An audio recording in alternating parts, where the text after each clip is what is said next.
And our research is informed by the partnership protocol between the Department of Basic Education and the South African Police Services.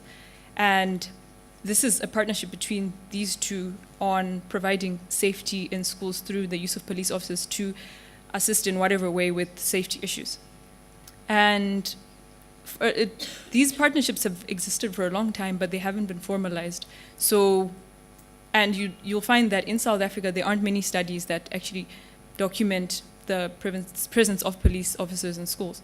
So we thought, okay, this would be a great idea. And with the, I won't call the OSF a donor, because Natalie pointed that out earlier, that no, we're not donors, but we're partners. So with the partnership, the generous partnership from the OSF, we were able to go and conduct this research. And it's in 2 provinces, which I'll speak about the sites later, but we've got lots of participants in this, but we've got the schools, the learners, and the educators and principals. That's one side of it, the school component. And then there's the actual police officers. And it's in 2 provinces and in 4 stations in one and in 3 stations in the other province. But our main research aims are to find out what work are the police actually doing in schools at the moment. And we're looking at the challenges that they encounter and to understand how these partnerships can be strengthened to the benefit of both learners and the police, so that the contact that the youth have with the police isn't negative, as studies have shown that it increases the prison pipeline, that it makes it easier for youth to be involved in crime if they're associated with the police at an early stage, especially if it's violent encounters. So we'd like to find out what could help to build these relationships for them to be positive. And so, as I've said already, that the presence of police in schools has promoted safety, but at the same time, it's also caused other problems in that the learners are in contact with the police in ways that aren't very positive, especially the learners the ones who aren't naughty have to experience this, of which it's not really necessary at that stage in their lives. So there have been very contradictory findings in studies, and there haven't been that many studies, or at least published studies in South Africa. So we thought, okay, this is a good thing for us to do. And we'd like to contribute to the literature so that we can also find out ways on how to strengthen these relationships. So, as I've mentioned in the objectives of the study, we'd like to find out what the roles of the police are and what impact they have, as well as the challenges that they're encountering in the schools, and how these relationships can be made better. And it's both these objectives will also apply to the school component, but now we've just managed to conduct the research with the police.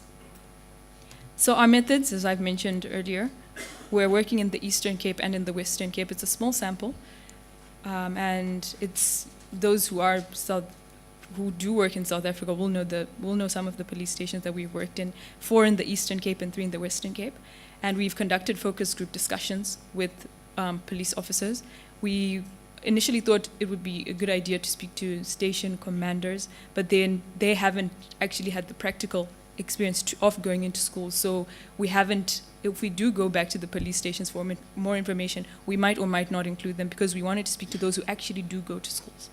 So it was all sorts of officers. It was from lieutenant colonels to sergeants and warrant officers. And there were also people who, in the community policing forums, members of the community policing forums, and volunteered and reservists, they were also part of, they tend to go to schools. And so far we've spoken to 41 participants and community policing forum representatives. So what we found so far is interesting in that when we went in, we were hoping to, we had, in our heads, we thought, okay, the police, they're not really necessary in schools. The schools can deal with their issues on their own. But then we found that, and we also thought that the police would be reluctant to go to schools, but we found very interesting results in that when we ask what the roles are, they've got a whole stack of roles.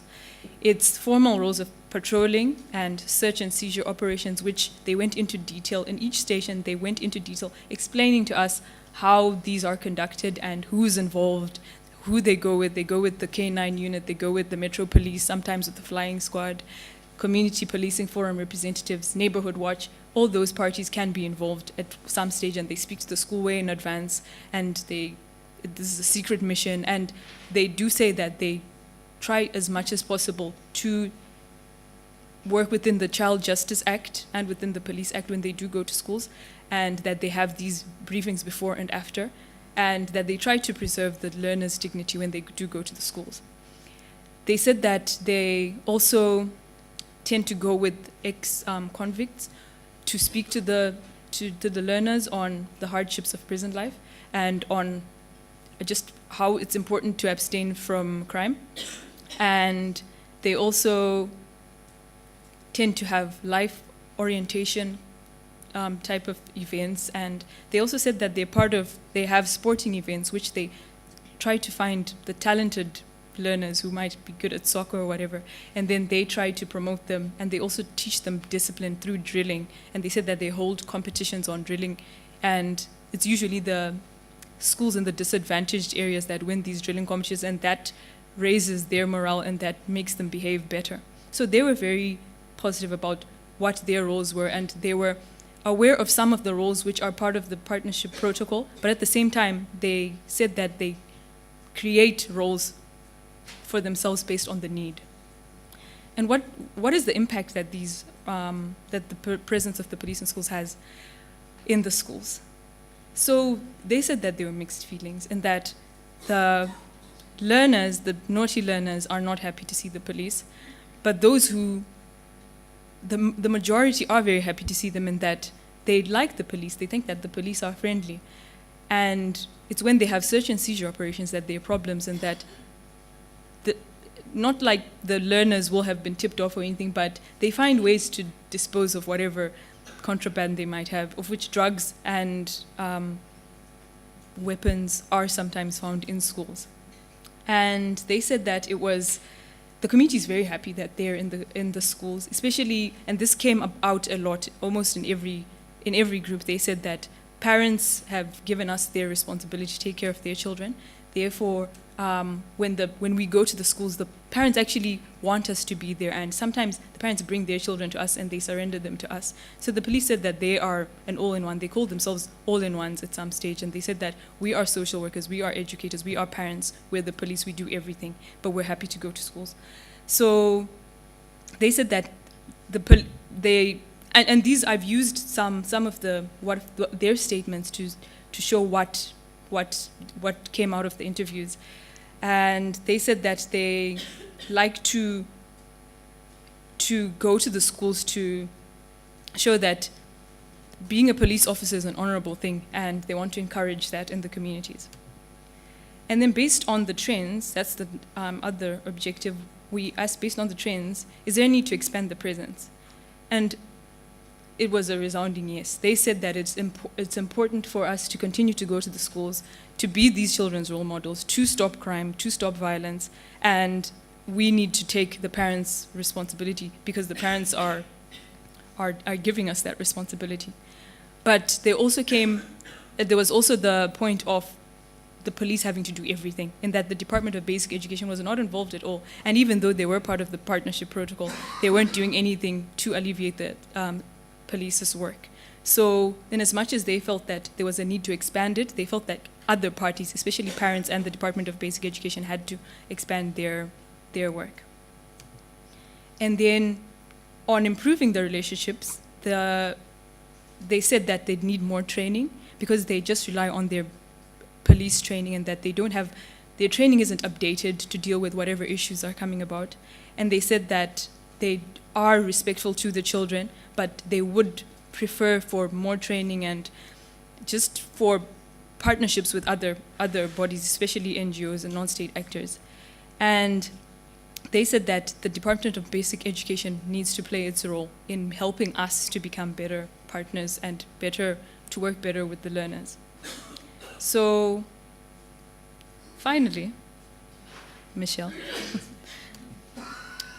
the main things that have come out now, which I'd just like to highlight, a lot of things came out, but I'd just like to talk about the question about the discipline measures that the police spoke about. They said that we go to the schools, and when we deal with bullying and when we deal with these fights and those learners who have brought illegal substances or weapons into the school, we don't know what to do with them. When it's something like a fight, we don't know what to do with them. When it's drugs, we arrest them, yes, but we don't know how to deal with them.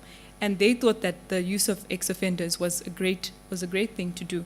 But then that has raised, in the literature, you'll find that has raised lots of problems, especially with the Scared Straight programs.